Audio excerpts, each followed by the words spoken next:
बेटा अब हम लोग स्टार्ट करने वाले हैं नया चैप्टर जिसका नाम क्या है मोशन, और ये आपका क्लास 9th का चैप्टर नंबर 8 है। ठीक है, तो सबसे पहले आज हम ये बात करेंगे कि हम इस चैप्टर में पढ़ने क्या क्या वाले हैं। ठीक है, तो सबसे पहले मैं बता दूं कि इस चैप्टर में हम पढ़ेंगे इंट्रोडक्शन। इसका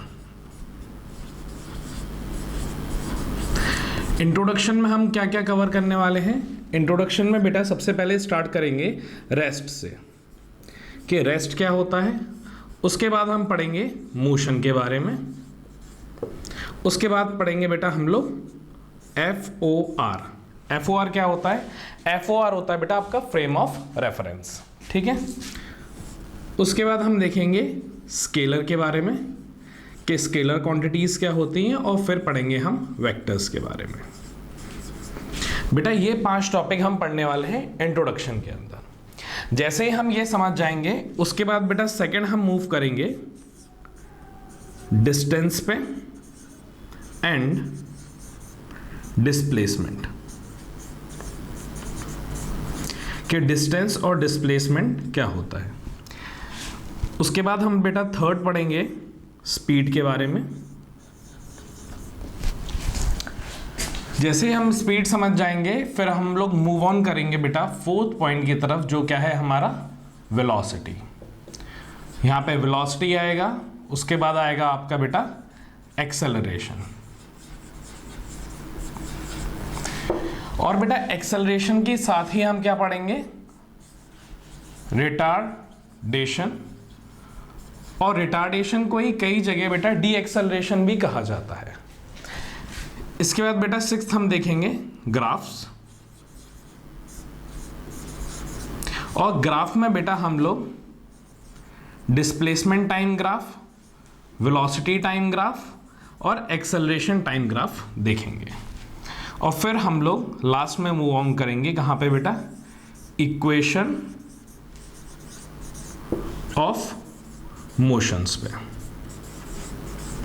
ठीक है, और बेटा इसी के ही अंदर हम लोग जैसे वेलोसिटी का टॉपिक पढ़ा और इसी के अंदर वेलोसिटी के न्यूमेरिकल्स देखेंगे। और जब आपका ये सारे 7 टॉपिक्स अपन पढ़ लेंगे तो लास्ट में भी आप जो लेक्चर्स देखेंगे उसमें गुड नंबर ऑफ न्यूमेरिकल्स होंगे, जिसमें NCERT के क्वेश्चंस और अदर बुक्स के न्यूमेरिकल्स कवर्ड होंगे। ठीक है, तो आप सबसे पहले आप ये लिख लीजिए कि हम पढ़ने क्या क्या वाले हैं।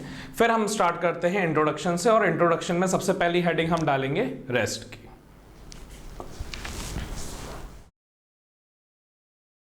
अब बेटा हम लोग इंट्रोडक्शन से स्टार्टिंग करते हैं, और इंट्रोडक्शन में हमने सबसे पहले क्या लिखा था, rest.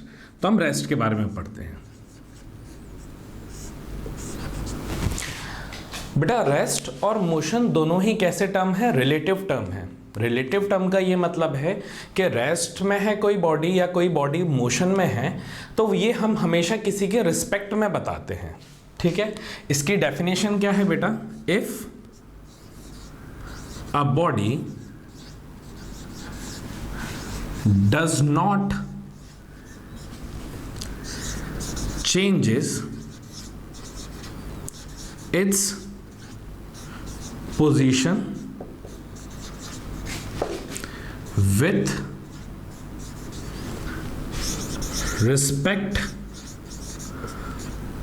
to frame of reference। और बेटे फ्रेम ऑफ रेफरेंस को शॉर्ट फॉर्म में क्या कहते हैं, form, FOR, for. It is said to be at rest. ठीक है, अगर बेटा कोई बॉडी अपनी पोजीशन चेंज नहीं कर रही है, किसके रिस्पेक्ट में, फ्रेम ऑफ रेफरेंस के रिस्पेक्ट में। फ्रेम ऑफ रेफरेंस का ये मतलब होता है बेटा कि जो इंसान उस ऑब्जेक्ट को देख रहा है। यहां पे एक एग्जांपल लेते हैं हम। ये मान लीजिए बेटा आपका कोई सरफेस है और इधर पे एक बॉक्स रखा गया है। ठीक है, और यहां पे एक पर्सन है A। ठीक है, इस पर्सन का नाम क्या है, A। तो बेटा इस जगह ये जो पर्सन है ये किसका काम कर रहा है, फ्रेम ऑफ रेफरेंस का, मतलब यही वो आदमी है जो इस बॉक्स को देख रहा है। और बेटा इसका जो डिस्टेंस है इधर से मैंने बोल दिया a है। और ये जो स्टेटमेंट कहा गया बेटा, ये हम लोगों ने statement with respect to time कहा गया, कि मतलब हमने इधर पे एक क्लॉक रखी और फिर हमने ये बोला इसे देख करके, if a body does not change in its position, मतलब अगर ये बॉक्स की पोजीशन चेंज नहीं हो रही है, किसके रिस्पेक्ट में, with respect to frame of reference. तो यहां पे बेटा हमारा फॉर कौन है, ये है FOR, यही हमारा कौन है, फ्रेम ऑफ रेफरेंस, मतलब यही वो इंसान है जो इस बॉक्स को देख रहा है। और किसके रिस्पेक्ट में, टाइम के रिस्पेक्ट में, मतलब अगर कुछ टाइम बढ़ जाता है, अगर कुछ टाइम क्या हो जाता है बेटा, बढ़ जाता है, उसके बाद भी ये बॉक्स की डिस्टेंस a ही रहती है, तो ये बॉक्स किस में है बेटा, रेस्ट में है। मतलब इसकी इनिशियल पोजीशन भी यही थी और कुछ टाइम बीत जाने के बाद भी इसकी फाइनल पोजीशन जो रही वो यही रही, तो हमने कहा बॉक्स किस पे है, रेस्ट पे है। क्लियर है आपको? अब मैं आपको बताता हूं मोशन के बारे में, उससे पहले आप ये डेफिनेशन लिख लीजिए।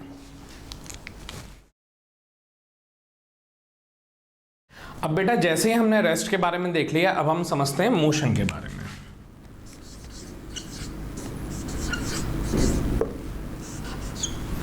मोशन क्या है बेटा, इसका स्टेटमेंट ये है, इफ अ बॉडी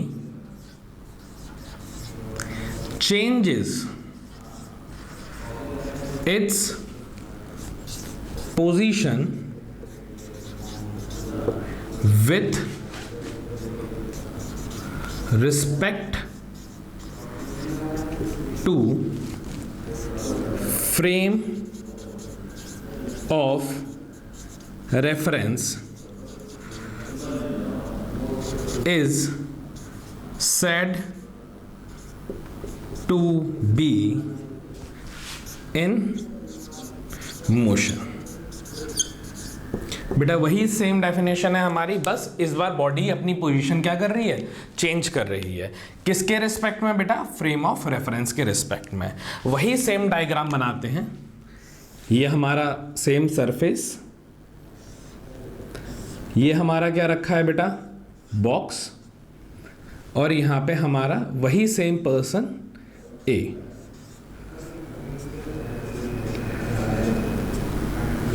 और बेटा अभी भी यही सेम पर्सन इस बॉक्स को देख रहा है, तो जो देख रहा होता है उसे हम क्या बोलते हैं, फ्रेम ऑफ रेफरेंस, मतलब ये हमारा क्या हो जाएगा, फॉर हो जाएगा। ठीक है, और यहां पे हमने क्या लगा दिया, वॉच, क्योंकि ये जो स्टेटमेंट कहा गया ये किसके रिस्पेक्ट में कहा गया बेटा, विथ रिस्पेक्ट टू टाइम। ठीक है, अब हमने देखा बेटा इसकी ये क्या है, इसकी इनिशियल पोजीशन। ठीक है, इनिशियल मतलब t इक्वल्स टू 0 पे जब इसने देखना चालू किया। फिर बेटा कुछ टाइम बाद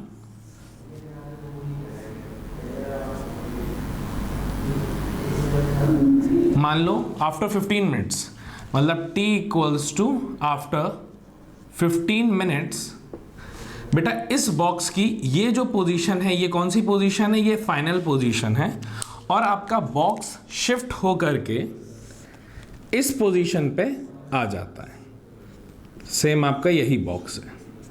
ठीक है, तो इनिशियल आपकी बेटा पोजीशन इधर से कितनी थी, A थी, और कुछ टाइम बाद अब इसकी पोजीशन कितनी हो गई बेटा, यहां से यहां तक अब इसकी पोजीशन B हो गई है। तो बेटा कुछ टाइम बीत जाने के बाद फ्रेम ऑफ रेफरेंस, मतलब जो इंसान देख रहा है उसके अकॉर्डिंग पहले इसकी पोजीशन A थी और अब इसकी पोजीशन क्या हो गई, B, मतलब इस बॉक्स ने क्या किया है, मोशन करा है। ठीक है, तो हमारी डेफिनेशन ये आती है रेस्ट की, if a body is not changing its position with respect to frame of reference वो जाता है रेस्ट पे, और if a body changes its position with respect to frame of reference वो हो जाता है मोशन। क्लियर है? तो आप ये लिख लीजिए। अब मैं आपको आराम से समझाता हूं, क्या, क्योंकि दोनों ही डेफिनेशन में सबसे कॉमन जो वर्ड आया है वो आया है, और आप लोगों के लिए भी नया है फ्रेम ऑफ रेफरेंस। तो अब हम फ्रेम ऑफ रेफरेंस को अलग से समझते हैं कि फ्रेम ऑफ रेफरेंस होता क्या है। ठीक है, आप तब तक ये नोट डाउन कर लीजिए डेफिनेशन।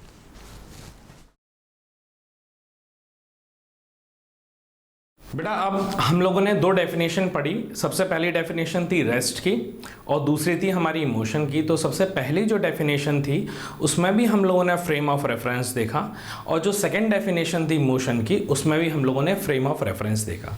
तो अब हम समझते हैं फ्रेम ऑफ रेफरेंस क्या होता है। तो हेडिंग डाल लीजिए आप, फ्रेम ऑफ रेफरेंस।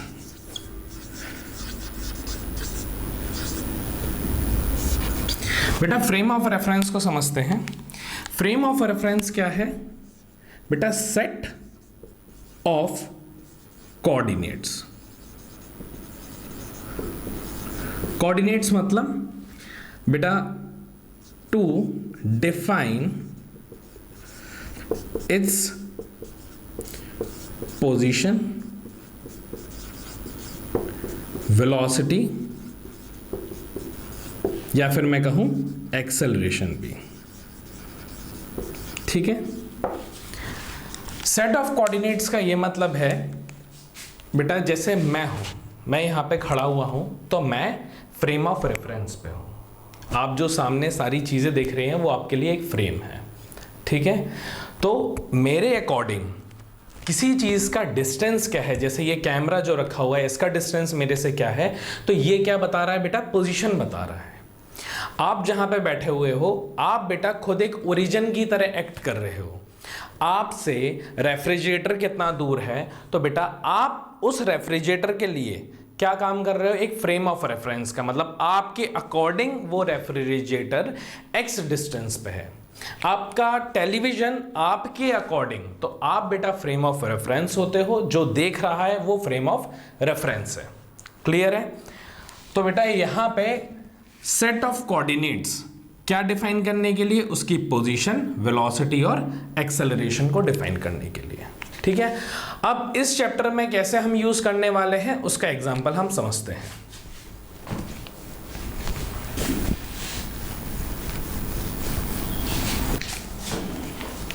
बेटा मान लीजिए आपके पास एक ट्रैक है और इस ट्रैक में ये ट्री है आपके पास,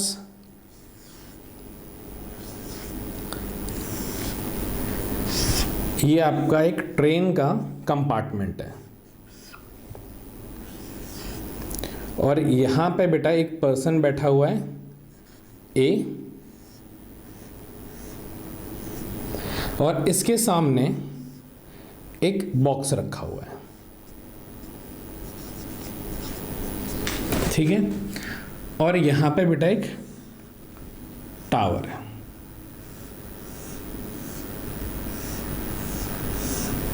ठीक है, और बेटा ये आपका ग्राउंड है,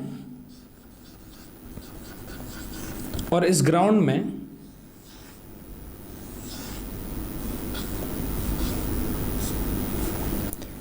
ये जो पर्सन है ये बी है। ठीक है, अब हम बात करते हैं बेटा t इक्वल्स टू 0 पे, मतलब ये आपकी इनिशियल पोजीशन है कि आपने इस इंस्टेंट से इसको देखना शुरू किया, और यहां पे हम क्लॉक बना देते हैं।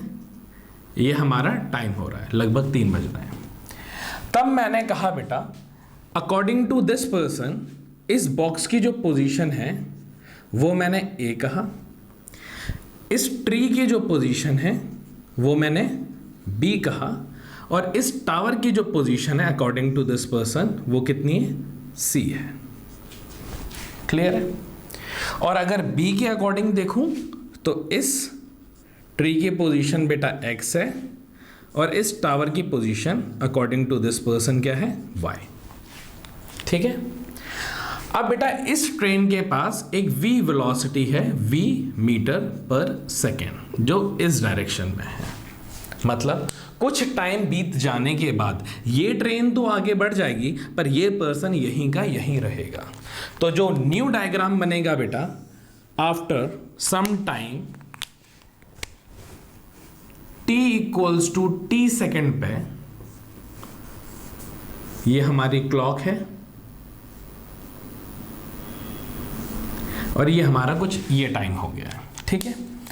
अब हमारी ट्रेन बेटा कुछ आगे बढ़ जाएगी, तो अब ये पोजीशन आ जाएगी इसके पास।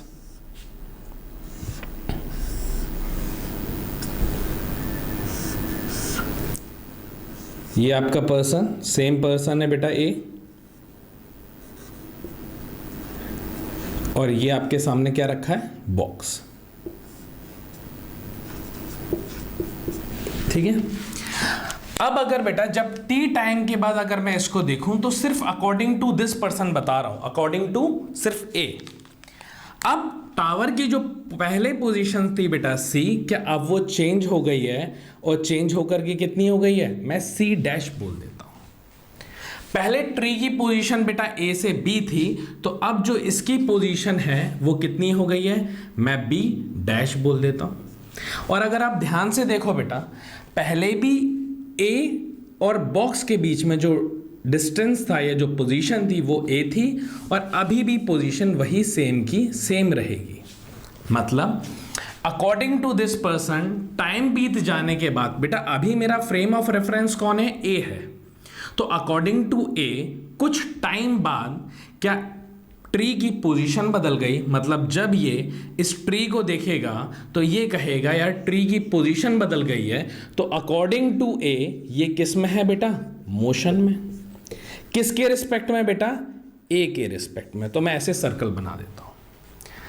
कुछ टाइम के बाद पहले जो पोजीशन c थी अब वो चेंज होकर के c डैश हो गई, तो ये कहेगा अकॉर्डिंग टू a, ध्यान से सुनना, अकॉर्डिंग टू a ये टावर किस में है बेटा, मोशन में है।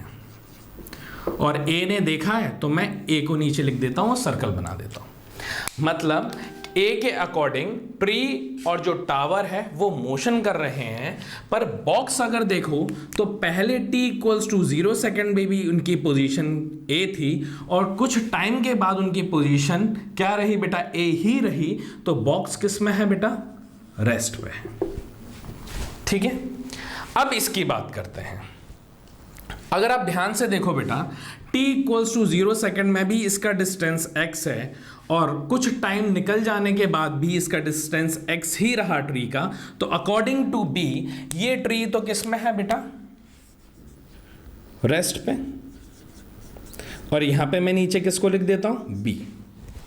और कुछ टाइम t सेकेंड बाद पहले जो t इक्वल्स टू 0 पे जो इसकी पोजीशन y थी टावर की, कुछ टाइम के बाद भी इसकी पोजीशन कितनी रही, y। तो अकॉर्डिंग टू b ये किस में है, रेस्ट में है। और जब ये बॉक्स को देखेगा बेटा तो मान लेते हैं जब t इक्वल्स टू 0 सेकेंड है तो इसकी पोजीशन क्या है, z। और कुछ t टाइम बाद इस बॉक्स की पोजीशन क्या हो गई बेटा, क्या चेंज हो गई। तो इसको मैं z डैश बोल देता हूं। तो बेटा अकॉर्डिंग टू b ये बॉक्स किस में है बेटा, ये बॉक्स मोशन में है। किसके अकॉर्डिंग बेटा, b के अकॉर्डिंग। तो बेटा अगर ध्यान से देखो कि सेम ऑब्जेक्ट सेम है, पर अगर a देख रहा है उसे तो मोशन में दिख रहा है, और अगर कौन देख रहा है, b देख रहा है, तो वो उसको किस में दिख रहा है, रेस्ट में दिख रहा है। तो ये सही है, ये सही है, कौन सही है इसमें से बेटा, इसमें दोनों ही सही है। ये आपको बस वही बता रहे हैं जो ये देख रहे हैं।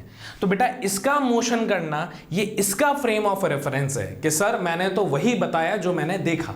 तो अकॉर्डिंग टू दिस पर्सन ये दोनों चीजें इसको मोशन में दिख रही हैं, पर अकॉर्डिंग टू दिस पर्सन ये और ये रेस्ट में है, पर मोशन कौन कर रहा है, बॉक्स। तो बेटा ज़रूरी नहीं कि अगर कोई ऑब्जेक्ट मेरे अकॉर्डिंग रेस्ट पे है तो वो आप लोगों के अकॉर्डिंग भी रेस्ट पे हो।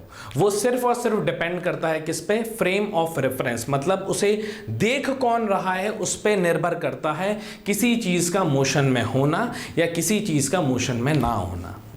एक और अच्छा सा स्टेटमेंट कहा जाता है बेटा, nothing in this world is at absolute rest. इस दुनिया में कोई भी चीज़ एब्सोल्यूट रेस्ट पे नहीं है। रीज़न क्या है? जैसे अगर आप बिल्डिंग देखें, ट्री देखें, तो ये सारी चीज़ें किसके ऊपर आ रही हैं? अर्थ के ऊपर।